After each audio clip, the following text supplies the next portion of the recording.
Hello and welcome to today's webinar. My name is Greg Skidmore and I'm the Director of Propagation Software Tools at RIMCOM. Today I'll be providing a presentation on beamforming simulations to evaluate opportunities and challenges for 5G mmWave and FD-MIMO.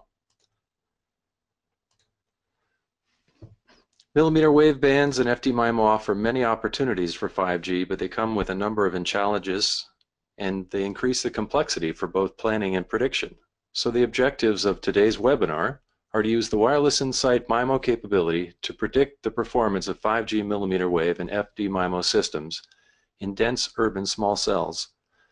We'll also apply beamforming for MultiUser MIMO and predict various characteristics such as signal interference plus noise and throughput. And we'll discuss real-world challenges for systems and ways that simulations can help. Our presentation will last approximately 40 minutes. And we'll conclude with a brief session on questions and answers. You can ask questions at any time during the webinar using the panel shown in the diagram on the screen. And you can optionally undock this and expand it to make it easier to enter your questions. Panelists will answer some questions during the presentation and others will be held to the end. So there are a number of opportunities for millimeter wave and 5G. One of the most significant is the new spectrum that it adds. And in addition, large arrays can fit into a very small footprint, which supports innovative technologies such as full dimension MIMO by allowing a large array to be placed in a small position such as the top of a lamppost where it can be used for multi-user beamforming in a small cell. But these new technologies come with many challenges. Millimeter waves suffer high path loss and large penetration losses from structures and foliage. There are more complex scattering phenomena that occur that impact polarization and phase of signals propagating in an environment. And the increased use of MIMO and FD-MIMO for 5G and for millimeter wave make channel modeling increasingly complicated. These changes bring significant complexity for planning, and predictive simulation tools need to advance to assist this. Some of the opportunities for millimeter wave and 5G are outlined in a 3GPP report shown on the screen.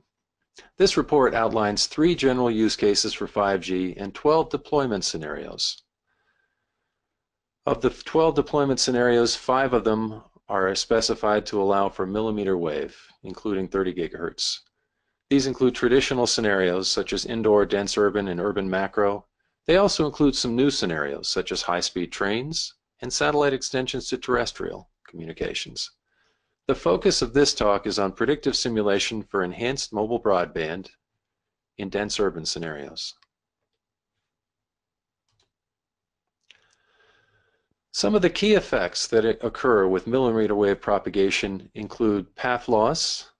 At 30 gigahertz, path loss tends to be approximately 15 to 30 dB stronger or larger than at the lower traditional bands below 6 gigahertz. Some examples are shown in the plots to the top right. Atmospheric absorption can also be significant at some bands, particularly close to 22 gigahertz and 60 gigahertz. It happens that at 28 gigahertz, the subject of today's presentation, loss is only about 0.13 dB per kilometer. And rain attenuation can also be significant, but like the atmospheric absorption, it tends to be expressed in dB per kilometer and tends to not be too bad if the rain is not too intense and if the distances are not very great.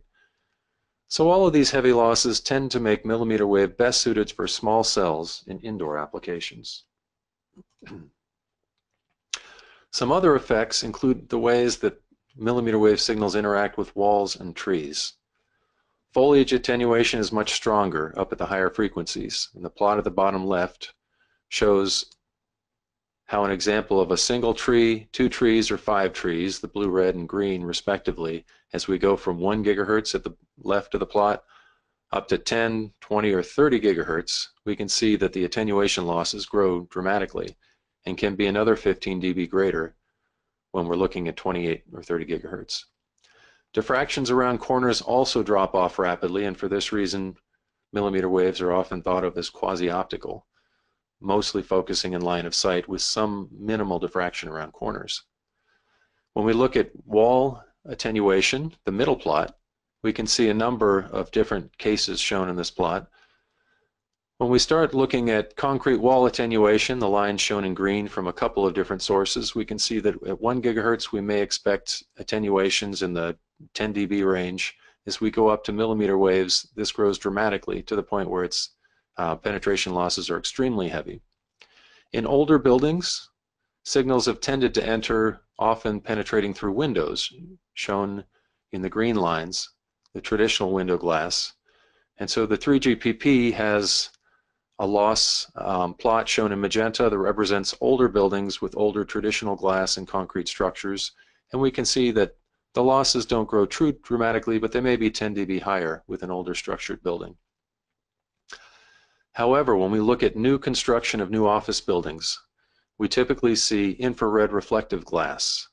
The loss from this is shown in red, and we can see that even at low frequencies, this may incur more than 20 dB loss, and as we go up to 30 gigahertz, we might be looking at over 30 dB loss.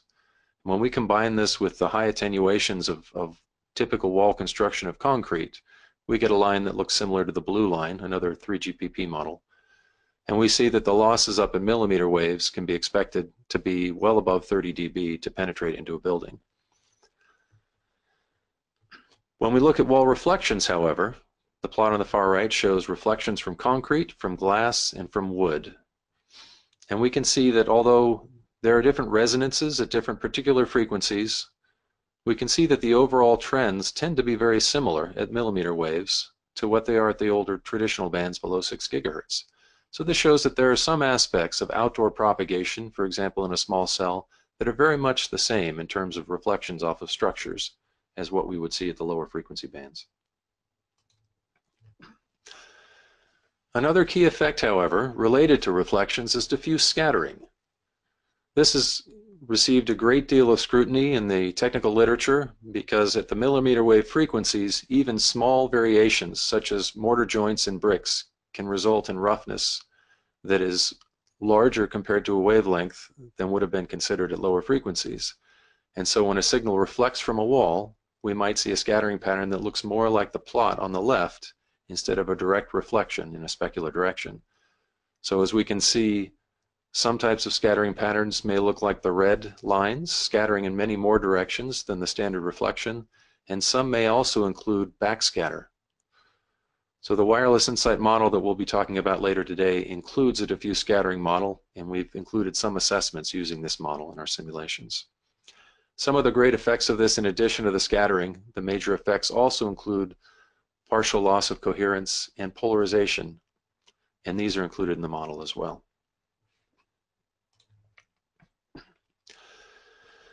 So full dimension MIMO beamforming is another technology. This can be used at lower frequencies, but as described earlier, it's very well suited for millimeter waves because a large array can easily be placed in a situation such as a small cell and a small footprint that could be placed atop a lamppost for small cell beamforming. So full dimension MIMO, the definition is that tens to hundreds of base station antennas can be used and directed, similar to the diagram shown to the right, to create an array of antennas that can then form beams in fully three-dimensional directions. And this can then include users as shown in the diagram from street level and up at higher building levels. The full dimension term refers to the fact that the array goes in both the vertical and horizontal dimensions, allowing the beams to do so as well. One of the keys of this is the ability to direct beams to all of the UEs in a small cell within the same frequency band. So the beams can be formed simultaneously, and not only through the narrow beam width are they increasing the gain, which can increase the throughput, but the shared frequency of sending these simultaneous beams can also significantly increase the spectral efficiency of the small cell.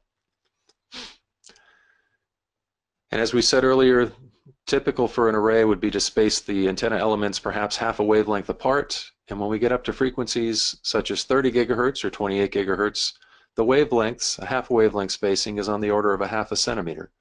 So as mentioned before, an array like that shown in this diagram can actually be quite small, just a few centimeters across, and still provide enough antennas to support FD-MIMO.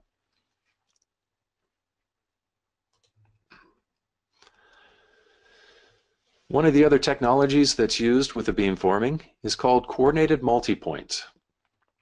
Coordinated multipoint has three general categories. The first one is called coordinated scheduling and beamforming. And in this case, base stations share channel state data and use this so that two different base stations, that only one will form a beam to a given UE at a time. And this helps to keep down the interference from the potential of multiple beams at a single point in time. The second type of coordinated multipoint is called joint transmission. In this case, base stations share channel state information and data, allowing them to combine their beams, particularly along cell edges, so that they can increase the signal to interference plus noise along the cell edges between them. And the third is called transmission point selection. This is a special case of joint transmission, and in this case, the base stations again are sharing channel state information and data, but this allows them to then select the best base station as the fading is changing for mobile devices between them. So how can we capture all of these effects in simulations? Well, 3D ray tracing has been used for many years for in situ performance assessment. This allows a base station and devices placed within a scene. The simulations can calculate a large amount of multipath that occurs between these. In this example shown to the right, we see the 25 strongest paths of perhaps 1,000 paths between a base station and a device. This can also be displayed as a complex impulse response, also shown to the right. And in this case, we're seeing the multipath in terms of the time of arrival of different copies of the signal. So three-dimensional ray tracing can provide this type of data, and in addition, it can provide the full time, angle, phase, and polarization information of the different copies of the signal propagating through multipath through a scene. These are important elements in understanding how well MIMO can perform in an urban scene. So there are many key challenges in trying to do simulations at this level of fidelity. The first one is runtime. The simulations in our presentation today use Wireless InSite's GPU-accelerated ray tracer with MIMO optimizations that have been specifically designed to minimize the increases in runtime that one might occur when going to a very large array of antennas for multi-user massive MIMO. The second one is data. Obtaining all of the data to characterize the terrain in the buildings, such as the diagram shown to the right, requires a good amount of information about an urban scene. These days, this type of data can be obtained from data providers, and the price has been coming down. So this is not the barrier that it once was. And in addition, REMCOM has partners and can assist our customers in obtaining data for scene. And the third is the complexity of 5G. As we've been describing in the last few slides, 5G adds a lot of complexity, particularly when we're looking at things like FD-MIMO and mmWave. And REMCOM is focusing a lot of our continuous development in the recent months and years on developing new capabilities to support 5G simulation. So next we have an example of mmWave MIMO in downtown Boston using our Wireless InSite simulation product. In this scenario, we are using 3 base stations placed in a downtown area to augment an existing macro cell in downtown Boston. 2 of these base stations are placed on lampposts, and a third base station is placed approximately 45 meters up on the side of a building to allow it to propagate over a number of trees that are in a general open area in the urban scene. All the base stations are transmitting at 28 gigahertz, and they have a bandwidth of 100 megahertz, which is consistent with the specifications coming out for 5G.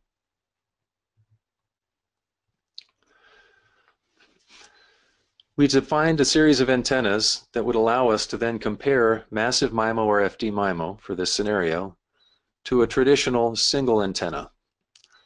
So for the MIMO antenna, we set up an 8x8 patch array with plus and minus 45-degree cross-polarized elements, giving us a total of 128 elements.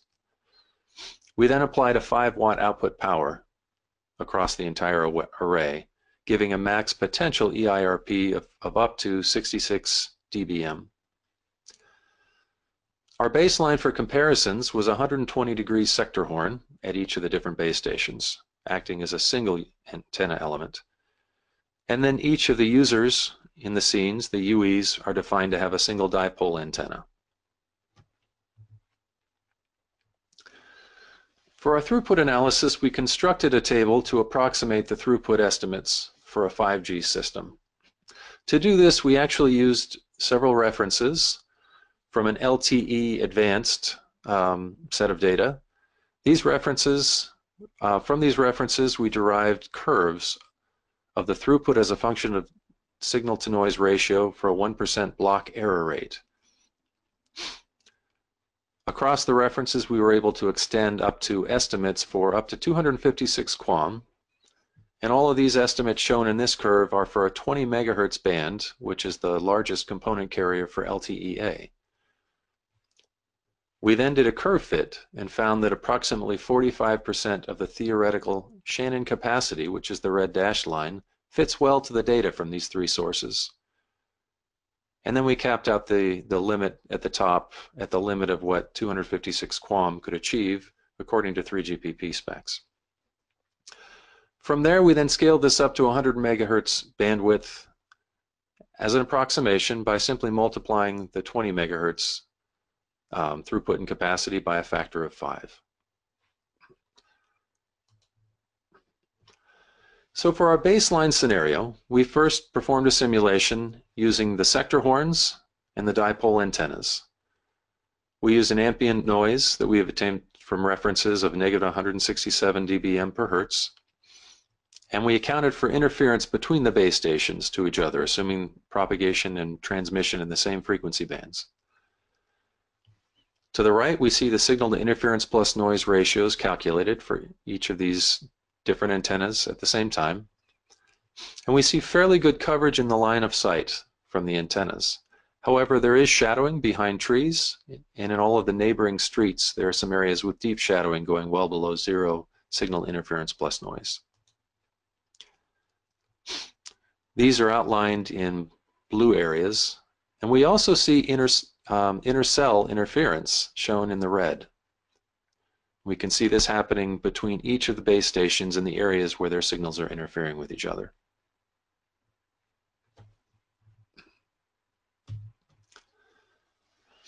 So next, we use the curve described earlier to predict what the throughput would be for a 5G system operating with these sector horn antennas. The throughput map is shown on the screen, and again, in the line of sight, we can see very strong throughput levels, achieving up to the 500 megabit per second maximum throughput for this 100 megahertz band. But we also see some very deep shadows and dropouts throughout each of these areas. Any place that shadowing has occurred from trees, from buildings, or interference between the different base stations. So these are areas that the improvements from our FD-MIMO need to be able to improve on. So in this analysis, we looked at two different beamforming techniques. The first was called zero forcing beamforming. For zero forcing, we calculate the beam to an intended device while trying to steer nulls to all of the other devices in an area. This attempts to optimize the signal to an intended user while trying to minimize the amount of interference that other users suffer, so that when we form multiple beams, we get a strong signal without overly interfering with each of the users. The second technique is called maximum ratio transmission. In this technique, beamforming weights are calculated that maximize the beam to a given user without regard for where any other users are in the scene. And it turns out that this works very well for a single user, but the interference that it can cause to other users makes it not ideal for multi-user MIMO. So in our beamforming simulations, we use Wireless InSite to calculate its MIMO outputs all the way up to something called the complex H matrix, which provides a complex channel gain between all of the elements of the base stations and the UEs in the cell. We then use prototype algorithms from future capabilities that are being developed for Wireless InSite to calculate beamforming weights, signal to interference plus noise for MIMO streams, and then MIMO throughput.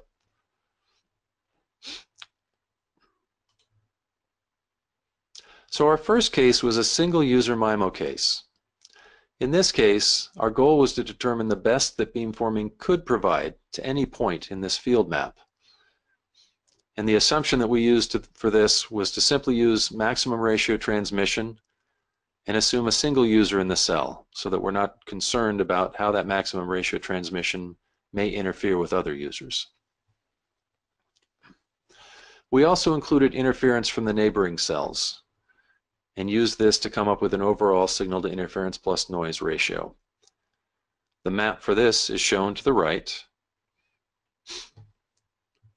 And when we compare the two, we look at the old single antenna case with the sector horn and the beamforming case on the right. We can see that a lot of the areas where there were significant dropouts in the dark blue have now improved.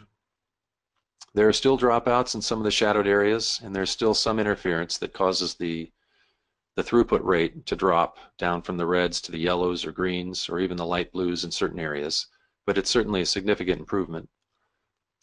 We then placed a route of a moving device through this scene, moving through some of the areas with high throughput and some of the areas with interference and shadowing so that we could take a closer look at some of the effects.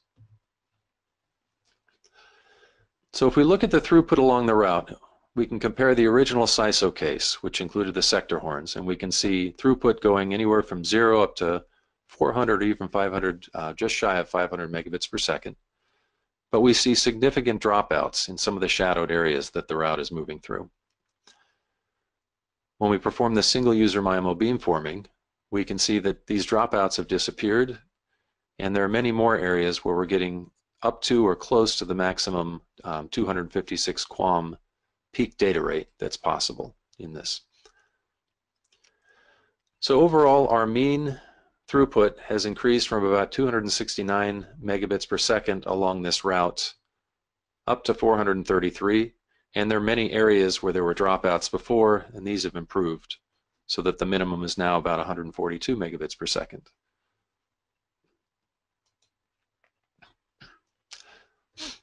Next, we looked at a multi-user MIMO case.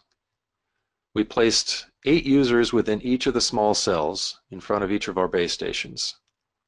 Most of these are in or fairly close to line of sight.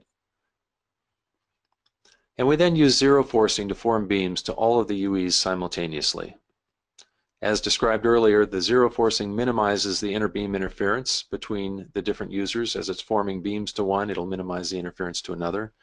And then all of these beams are overlaid at the same time to compute signal to interference plus noise ratios for each of the devices in each of the cells. We assumed some basic coordination between the cells, coordinated scheduling and coordinated beamforming, simply to ensure that we were not forming beams to this mobile device, as an example, from two base stations at the same time. But apart from that, the different base stations were operating independently.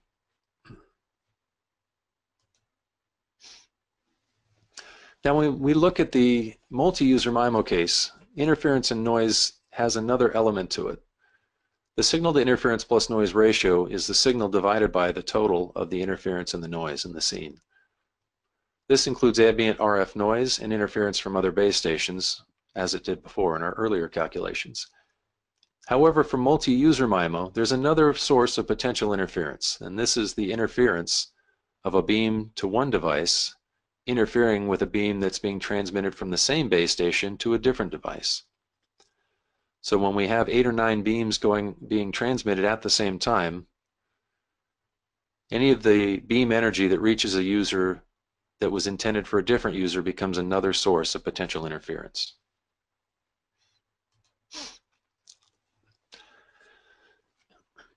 So in this case, we analyzed multi-user MIMO with zero forcing, and that's shown in green now along our same route. We can see, comparing the original blue CISO case to the multi-user MIMO, that there are again many areas where the green is improving on the original blue case.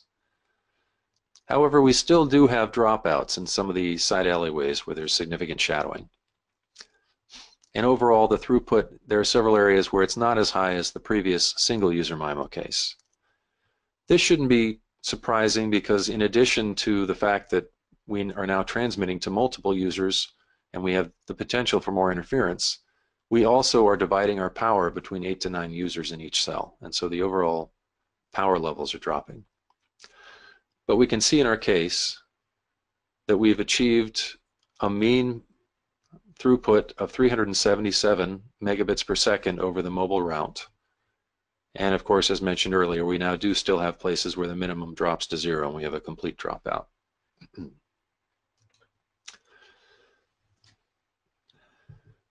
One of the important things about MultiUser MIMO, however, is that it's using spatial multiplexing to transmit its beams simultaneously to the 8 or 9 users in each of these cells. So when we sum up the total peak throughput to all of these users, we see that each of these base stations is actually now transmitting a total peak throughput over all the users that's much higher. It's now transmitting between 2,700 megabits per second of data and 3,600 megabits of data overall through the cell. So when we compare this peak throughput, even though the individual throughput to an individual user is not as great as the single user MIMO case, the overall efficiency of the cell has gone up dramatically.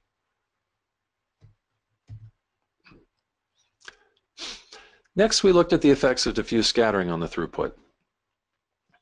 As mentioned earlier, the scattering has a couple of different impacts. One is that it scatters waves in more directions than simple reflections. And a second is that it depolarizes the signal, having the ability to perhaps take copolarized signal elements and transfer them over into cross-polarized signal returns. This can have both positive and negative effects on the received signal. So when we did our simulations and looked at the results again, the difference we see between the MultiUser MIMO case shown before in green, when we added diffuse scattering, we see the plot in magenta. And we can see there are many areas where diffuse scattering has improved, and there are some areas, such as some of the shadowed alleyways, where the diffuse scattering has not helped. So it's a mixed bag of results from diffuse scattering.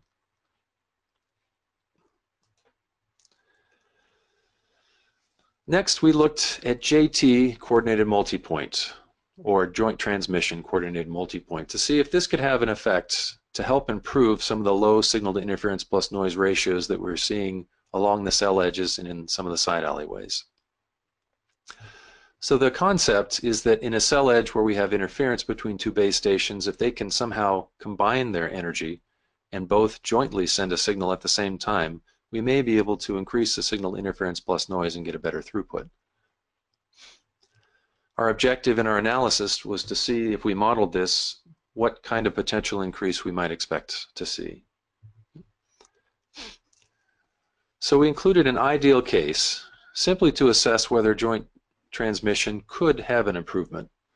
We didn't include the time required as a mobile device is moving through the cell to coordinate and the time lost trying to coordinate the joint beams. We simply looked at, if two towers were transmitting at the same time, how much could this improve the throughput? So what we see is shown in the light blue now compared to our previous cases. If we compare the green MultiUser MIMO to the light blue, we do see that in some of the areas there's a slight improvement. This improvement doesn't change much in the overall mean throughput over the route, but we do see that whereas in some areas there were dropouts before along the route, the joint transmission has been able to increase the signal to interference plus noise just enough to get a very marginal data rate along those portions of the route.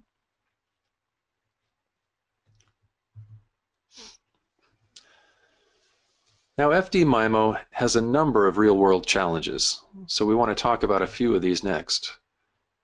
Most of these involve the ability to get good channel state information. So in our simulation shown today, we used an ideal case where the channel state information was perfectly known at each of the base stations. And there are a number of factors that make this very difficult to achieve in a real system. So the first is channel reciprocity. Physics states that channels are reciprocal, and because of this, many of the different design concepts use information being sent up from a UE in order to determine what the beam should be transmitting back down to that UE. However, if the systems aren't perfectly reciprocal, this can be a problem. And it turns out that the uplink and downlink transmitter and receiver chains are not reciprocal.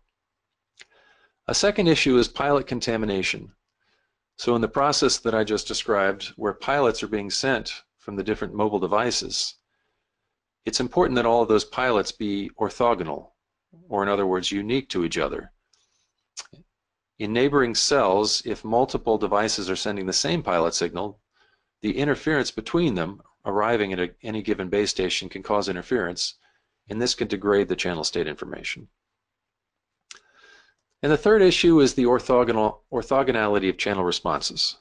MIMO relies on channel responses from the base station to be different at different terminals, and it then takes advantage of these differences for all of its diversity and beamforming and other MIMO kinds of techniques. So it's important that this state exists, and we'll talk about each of these three now in turn. So the first is channel reciprocity. As we mentioned earlier, the transmitting and receiving chains are not reciprocal, and those differences can introduce random amplitude and phase variations that can degrade the channel state information. If the channel state information is degraded, this also degrades the beamforming accuracy, and it can significantly reduce the signal to interference plus noise in the throughput. Fortunately, it appears that this isn't a showstopper. There are some technical papers in the literature that talk about different calibration methods, and some of these appear that they may be able to be accomplished without significantly impacting the throughput. So in the future, REMCOM plans to look at some of these approaches and figure out how to account for the impacts and these approaches in our simulations. A second item is pilot contamination. MIMO systems use pilot sequences from each of the UEs to estimate the channel, and then use those estimates to then form beams. The maximum number of unique pilots that can be sent from different devices is limited by the coherence interval, and when there are many UEs in close proximity, such as the diagram shown below for two neighboring cells, it's possible that the number of pilot sequences can be exceeded. And when this happens, the same pilot sequence may be sent to the base station from two different devices. When those different copies of the pilot sequence overlap with each other, this interference is called pilot contamination, and it can have serious effects on the beamforming effectiveness. We simulated this effect in our last beamforming webinar, and we showed a significant drop in signal to interference plus noise for a zero forcing case. Some of our future work could also try to simulate some of the mitigation techniques, as there are some being researched in the R&D, and this is a known issue. So some of these mitigation methods will also be important to understand in simulation and planning. And the last is the orthogonality of channel responses. MIMO relies on channel responses being significantly different between transmit and receive antennas when there are multiple antennas in a system, and it uses these differences for all of the different kinds of possible MIMO techniques. There are two traditional methods used to characterize this: the rank, which is the number of potential independent streams, and the condition number of a series of MIMO channels, and that's a ratio that characterizes the ability to multiplex over multiple streams. Research suggests that with at least 10 times as many antennas as there are users, that favorable channel conditions that allow us to achieve orthogonality of the channel responses are reasonably achievable. So it doesn't appear that this is going to be an issue for the large arrays that are being considered for 5G and FD-MIMO systems. Regardless, though, ray tracing simulations capture these effects for different environments, different scenarios, and different types of antenna systems. So ray tracing is able to capture the channel whether it's orthogonal or not. So in conclusion, millimeter wave bands bring new opportunities for 5G. But when these are combined with MIMO technologies, it adds significant complexity for channel modeling and for planning. In our webinar, we demonstrated the use of Wireless InSite MIMO and showed how some of the capabilities that we're developing can be used to predict performance of 5G millimeter wave systems in a complex urban system. We included a brief review of some of the major challenges for 5G and FD-MIMO. We've simulated many of these kinds of challenges in previous demonstrations, and we're working to incorporate the rest of the key elements of these challenges and some of the mitigation techniques as we move further along in our 5G development. This study demonstrates how complex predictive simulations are becoming and may have to become as we go further into 5G technologies. And REMCOM will continue to work to address the need for these predictions in our products. We're always appreciative of any feedback on requirements and objectives from the community.